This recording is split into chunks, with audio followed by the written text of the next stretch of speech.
On this episode of Plastic Surgery Uncensored, we're going to be joined by none other than my sister.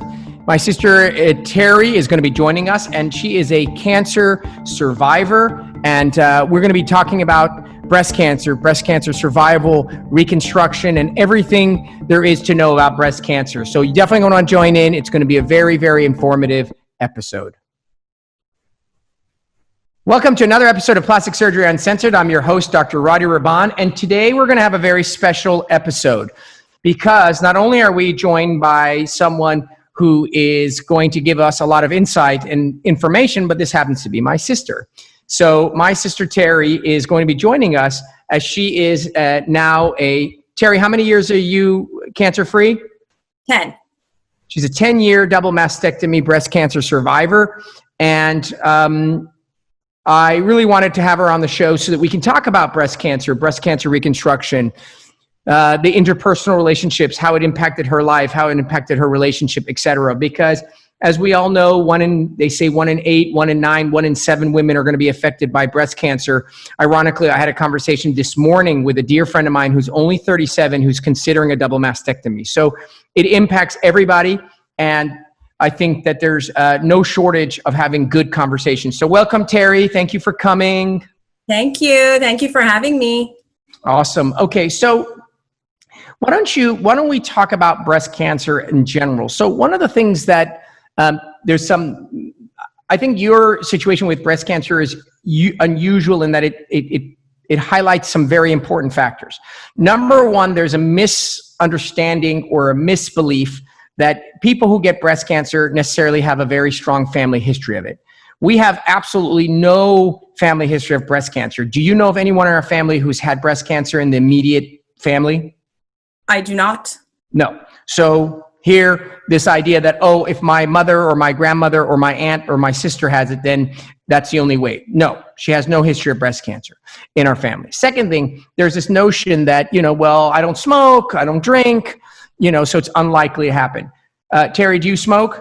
I do not. Do you drink any alcohol? None at all. How's my sister, for all intents and purposes, is almost a vegetarian, meaning lifestyle, holistic wise, very, very sort of clean in that regard. So that's another misbelief, that if I lead a holistic, high quality life, then I'm not going to get cancer. Another misrepresentation is that, if I've had children, if I had children and I had children early, that reduces my risk, which indeed it may by statistics. But Terry, when did you have your first child? I was 30. 30, which is considered relatively young. And how many children did you have? 3. 3. And you had all your children by the time you were like 36? 37, yeah. Yeah, 36. So that's another thing that people say that, if I have, if I have my kids early and I have many, that I'm going to be at lower risk. So in many regards, she is a sort of, we all scratched our head when she was diagnosed with breast cancer, because we said, why her? I don't even understand. She's the last person on earth should be getting it. Why don't you tell us a little bit about how you got diagnosed? So what we're trying to do here is just bring awareness in preparation, in journey, once you get it, what you need to do, etc. So first thing you need to know is anyone is susceptible. And nowadays, how old were you when you got diagnosed, Terry? 42. 42. So that's, in my opinion, incredibly young. Although now we're getting patients at the age of 35, even 32, etc. So tell me, what is it? How did you get diagnosed? How did you figure it out? So I had done a mammogram to just for a checkup, and I had done the mammogram actually in the August before I got diagnosed, and then I got diagnosed actually the following March. And so the way I got diagnosed was actually I found a lump myself, because I did the self breast exam every month, which I highly, highly recommend, because that's how actually I think I saved my own life, because nothing showed up on the mammogram back in August. And so I ended up, having that, I had a lump, which I spoke to my doctor about, and she was, let's kind of take a look at, weight a week or so, just to see maybe it could be hormonal, it could probably, it could go away by itself. So let's just keep an eye on it. And of course it didn't go away. And I was actually preparing for my daughter's bat mitzvah, and so I had to for my doctor, who's a very close friend of mine, actually was, you know what, let's just take a look, make sure, because I don't want you to have to worry about it while you're preparing for your event. So I ended up going in. She checked. She goes, well, I see something, but I'm 100% sure it's nothing, knowing your history. And so she says, you know what, but just to make sure, let's do another ultrasound and mammogram. And then of course they saw some calcification. And so I had to end up going, for just follow up on that and having not to worry about it. I ended up doing a needle biopsy. And of course, hold on there. And of course that came back as positive. So this is so crucial for anyone who's listening to pay attention to. The reason you need to pay attention is I can't tell you how many times a month I am having conversations with young patients who are 30, 41, 42, 43. And I say, okay, when was your last mammogram? They're like, haven't had one, or it's been many years. So there are very few cancers today that you can get that we can screen and we can somewhat prevent or predict and do screening for. Stomach cancer, very hard, even though you do an endoscopy, pancreatic cancer, bone cancer, etc. But pap smears help with cervical cancer, and colonoscopies help with colon cancer, and breast exams and breast studies like mammography definitely help. So number one is that you got to get your mammography. There's no reason for you not to get it. But what this underscores is even if you get a mammogram, there's absolutely no excuse not to get it, that it's not bulletproof. And what it gets down to is Terry, I mean, obviously I have the luxury of knowing she's a very OCD person. She prides herself on being very sort of regimented. And when she learned early on, you need to do self-breast exam, which every woman should be doing, 90% plus women don't do self-exam, meaning they don't, on a routine basis, at the same time, every month, do a very thorough exam of their breast and gland. And so what ultimately happened is she got a mammogram, as she was supposed to. The mammogram did not catch it. And on her own cursory exam that she did every month at the same time. Why is the same time important? Because if you do it at different times of the month, your breasts behave differently. I'm not sure exactly, Terry, is it supposed to be 1 week before, after your period, or one? Correct. Yes. Mm-hmm. So you want to do it at the same time every month, a week after your period, because obviously as you're getting ready for your period, premenstrual, it tends to get swollen and cystic and lumpy and painful. And then you do that, and then who knows better than you your own breast tissue? Not your husband, not your boyfriend. No one knows your breast tissue better than you, assuming that you've been doing this every single month for the last number of years. And sure enough, she came across something that nobody, not even her OB who loves her and knows her, found. So at the end of the day, no one is going to take credit for this other than herself. And then, of course, you do what everybody else does at that point. You do a workup. You do the ultrasound, you do the mammogram. If you need a biopsy, you do the biopsy. So Terry, we go back. You did your biopsy, and the biopsy came back and showed what? That I was, there's three different markers that they look at. I was, I don't remember the terminology of it, but I was estrogen positive, some other hormone positive, and HER negative, which are the three markers that they look at.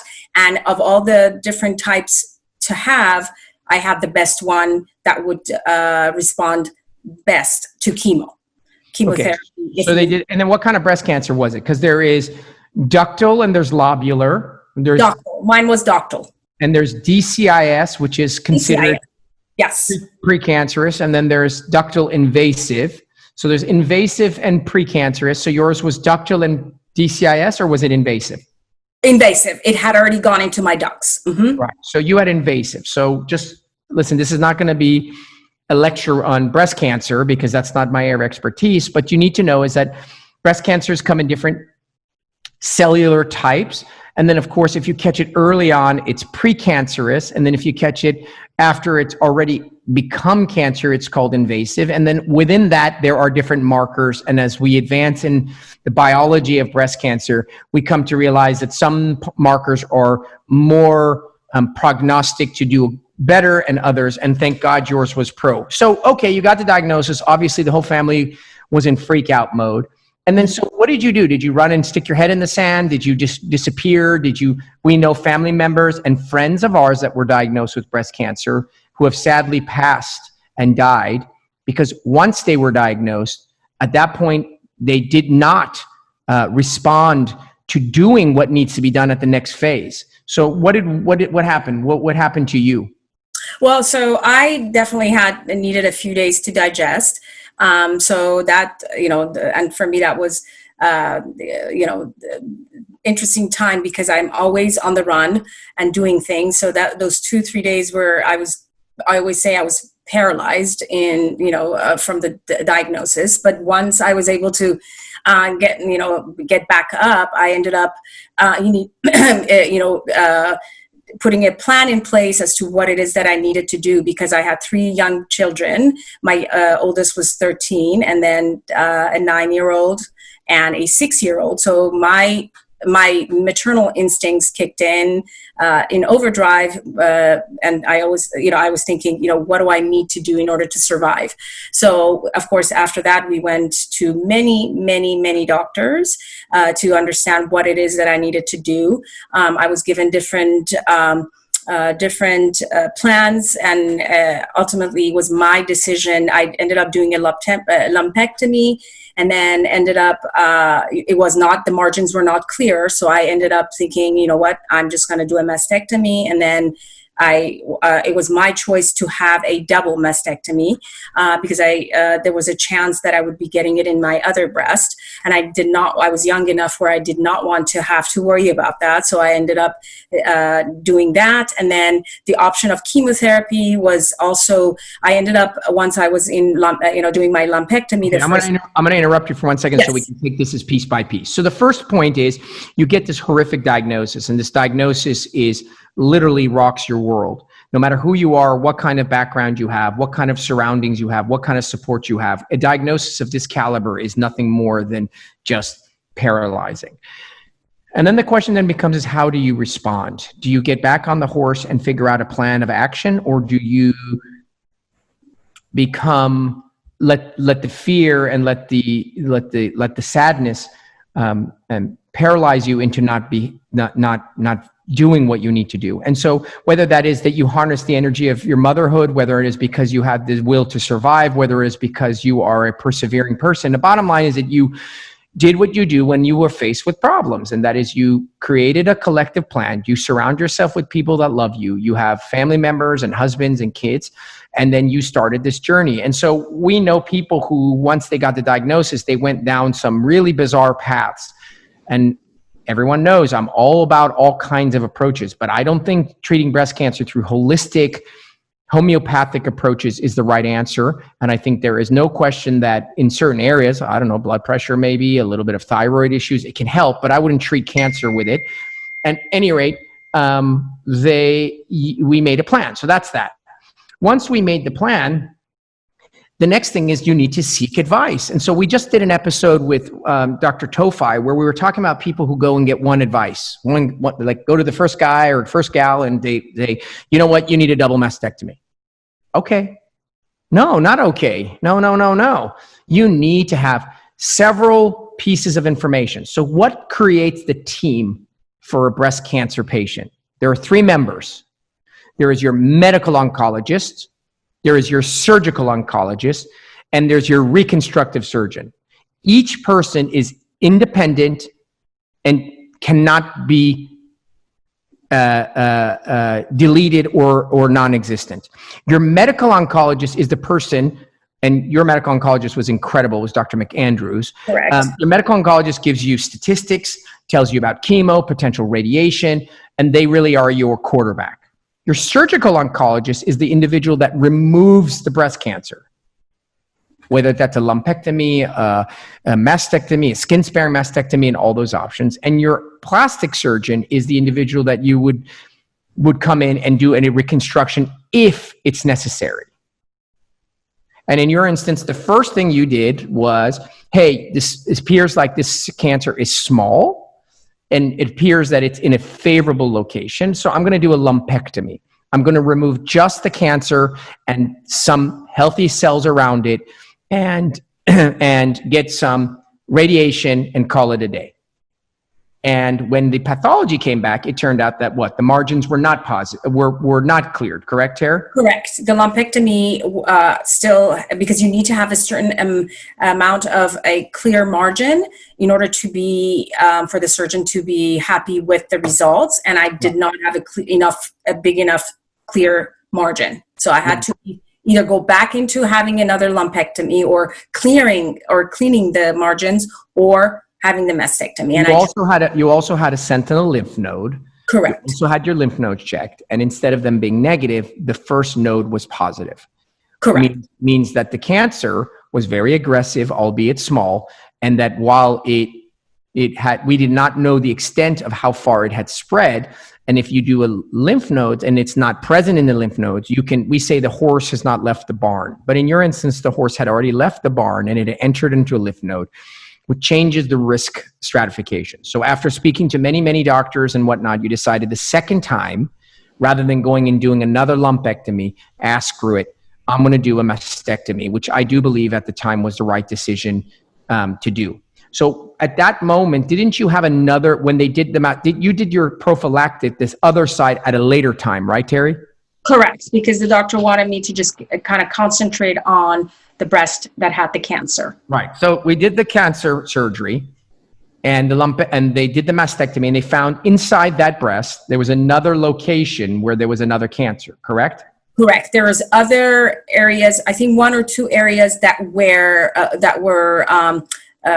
suspect, meaning that they were cancerous. Right. Mm-hmm. So then that gives you a great deal of hope that the decision to do a mastectomy was the right thing, because the reality is the other areas would have come probably to the surface. And at that point, given the circumstances, it only made sense for you to do a double mastectomy, meaning do the other side and then, A, not have to worry about it. And B, it actually creates better cosmetics because you have one breast that was an implant reconstruction. We're going to get to that in the second half of this episode. And the other side was like a natural breast. So you had a normal breast on one side and an implant breast on the other. And so that never ends up looking correct, no matter how hard you try. So what we'll do is we'll take a quick break and then we'll come back. We're going to talk about, the aftermath. How did this impact your relationship with your family, your impact with your husband? Because there's a lot of ramifications that go beyond just the body and the breasts. And how did you manage and cope, and how are you doing today? So you definitely want to tune into the second half of our episode as we're going to get into some of the emotional and psychological aspects of breast cancer. All right, welcome back to the second half of Plastic Surgery Uncensored. I am so lucky that my sister, Terry, has joined us. She is a 10-year survivor of breast cancer, and what a fine example of resilience and perseverance. And you know what? OCD does pay off, and the OCD is, and we always laugh about it in our family because we all have some genetic predisposition to being compulsive.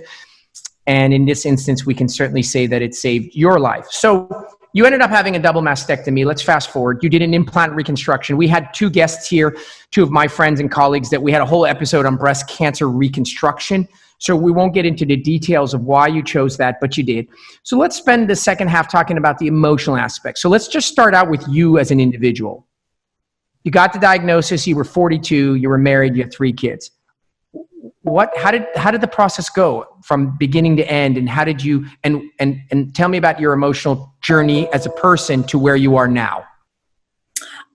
So it definitely, again, was, it hit me like a ton of bricks, as they say. But the first few days was just kind of devastating. I was trying to digest. And of course, my husband as well was, having a hard time, because he honestly thought when we went for the needle biopsy that of course, it's nothing. I mean, why would it be anything? I mean, the history is not there. But when we did get the diagnosis, I think he was more paralyzed than I was, but we kind of digested it and then made the plan and then went to many doctors, many scans, and we did a lot of those. And of course, it was very draining, but I had this drive where I just needed to do what it took to survive, to be there for my kids. And so I think the fact that I had kids in some ways helped me move forward and do the things I needed to do.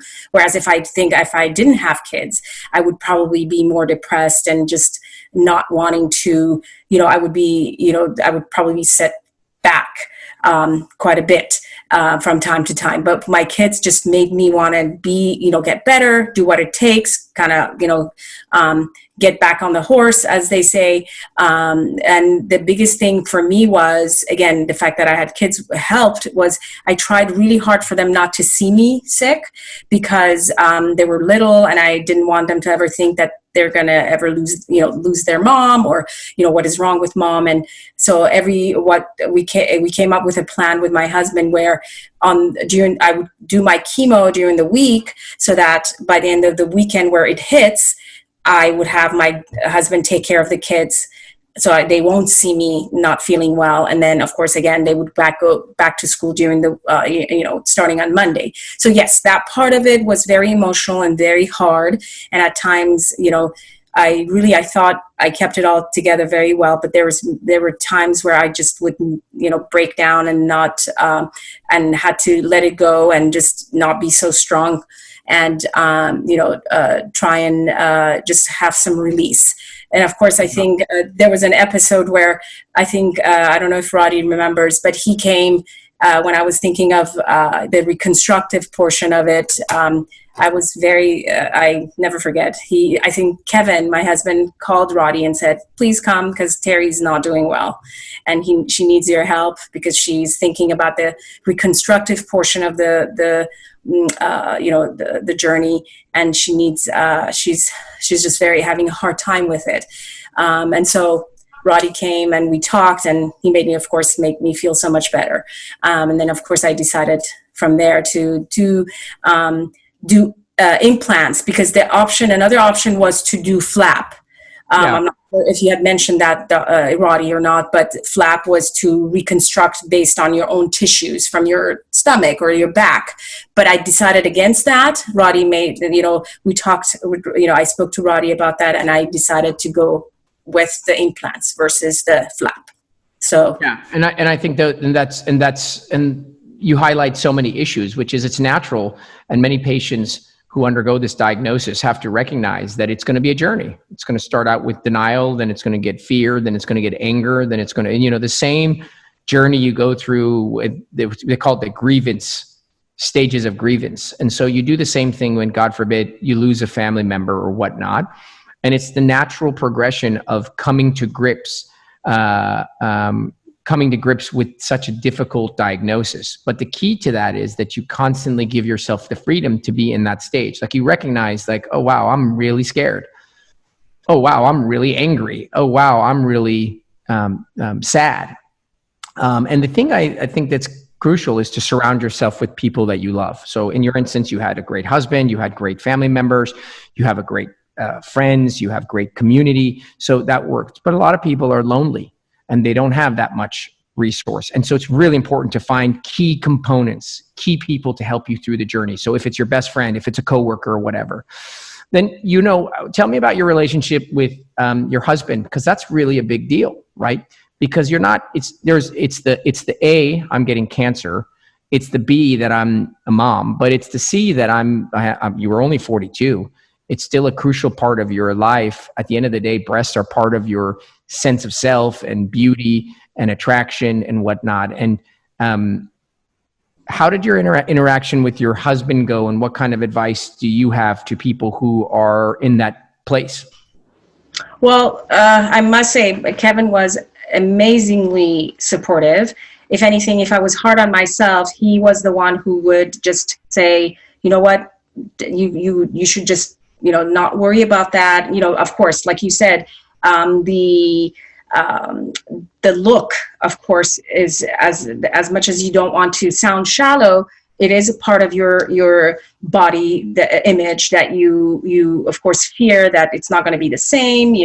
I did have some radiation as well, so that changed the skin tone, and as to how the implants really look in my breast. So there's a lot of different beauty changes, to my breasts. And of course, myself, of course, was, I was very, it made me really think about that. And then, of course, but Kevin was very, very much supportive, and he kept pushing me forward and saying, you know what, you look amazing, you're fine, just hang in there, this is a journey, you'll be fine at the end, and you look fine, you look amazing. Of course, it was a lot more my own issue. Yeah, of course. Him not liking what he saw. Do you find that you're in a place now where you're not as self-conscious, or not self-conscious at all anymore? Or do you think that that's always something that will be present? No, it would always be present, because of course, with my kids and my husband, not at all. This is all on me. It's just my own way, my own thinking. There's many times that I avoid looking at myself in the mirror, just to not have to look at that. Although, I've come to terms with it 100%. I'm just, happy to be alive, of course. But there's many times that, that I don't look at myself, because I feel like what I see reminds me of my journey again, and how it's not ideal. The look is not ideal, of course, because of the, the reconstruction and the radiation. So what that underscores is, it doesn't mean that if you are, you have to be one or the other, all or none. Human beings are compartmentalized. You are grateful. You are beyond blessed that you have survived, and you're not only survive, but thrive, as they say. But it doesn't mean that all of a sudden you're just going to overlook the fact that a part of you isn't in congruency with the way you feel. That's the way people feel with trauma, and the way they feel about other things, or congenital issues. You just never really just overlook these things. So they're always a part of you. There'll always be a journey with you. And as you said, you learn to cope with it, and you learn to manage it, and you don't push it aside and ignore it, but you just recognize, okay, well, this is a part of my body, for example, that I'm not crazy about. It doesn't mean that you grow into a ball and become depressed, but you also don't lie about it and act like it is. And you're lucky. You have a great husband, and he's a huge component of this, because some people, unfortunately, their life partners are not so understanding. The last part about, I want to talk about is just your interaction with, how you have come full circle, and where you think, you think that this breast cancer has hindered you and kept you back, and you wish, or in what ways you think it may have changed you for the better? I mean, nobody wishes breast cancer onto themselves, but at the end of the day, you cannot deny that you're not the same person. The trajectory of your life at 42 would not have been where you are now in your 50s, in that you're just a different person. So in what ways did the breast cancer cause you maybe grief, or in what ways were you now perhaps stronger, better, whatever it is? Well, of course, when something like this happens to you, it throws you for a loop, no doubt about that. But I feel like I've come out of it a better person, because the biggest thing for me was I was very much, I sweated, like they say, sweated the small stuff. And because I think it has a lot to do with my OCD and my being a perfectionist. But I'm thinking, I feel like my perspective has changed. And I'm trying very hard not to let the little things bother me as much. Of course, life throws you stuff every day, but, I'm trying to not let it get to me as much as it used to in the past. So definitely my perspective has changed. And, again, the gratitude is definitely, I just feel very lucky to be here. And I feel, I was I had to go through this journey somehow, because I feel like I've helped ever since I've been diagnosed. I've been, very vocal, and I've talked to many people and helped them through their journey, because I have no problem talking about it. Because some people are like, you know what, I don't want to talk about this anymore. I'm done. I don't want to have to revisit. But for me, I think it's a way for me to be able to help someone else go through their journey. So I think it definitely has changed me for the better in that sense. Yeah, and that's a beautiful statement. I mean, we talk about paying it forward, and it's a completion to a journey, right? You can bury your head in the sand, or you can move forward and recognize it is a part of your life. And many things you'll never understand. In your instance, as we said in the family, we never understood why you got it, right? You never smoked, you never drank, you only had, one life partner, you had children early, we have no family history. I mean, by all intents and purposes, statistically, you're very, very, very unlikely to get it, but you did. And so the question is, what the hell do you do with the lemons, right? And I think that you've done an incredible job of making lemonade. And so as your younger brother, I am proud of you, and I'm grateful that you came on to the show. And your story is one of millions, and all it does is exemplifies a journey, not the journey, but a journey, and from which people can, mirror and parallel their own lives. I think you've had an incredibly successful journey with breast cancer, as successful as one can be, in that you fought it and you've risen above it. And that's all you can do, right? You can fight something and rise above it and keep moving. And of course, I'm grateful that you did, and we're happy to have you. And we'll have more conversations. The story never ends. So thank you for joining me. Thank you so much for having me. Of course. I hope you guys enjoyed this episode of Plastic Surgery Uncensored. Make sure to join us next week, because as always, whatever topic we'll be talking about, I'm sure is going to be interesting.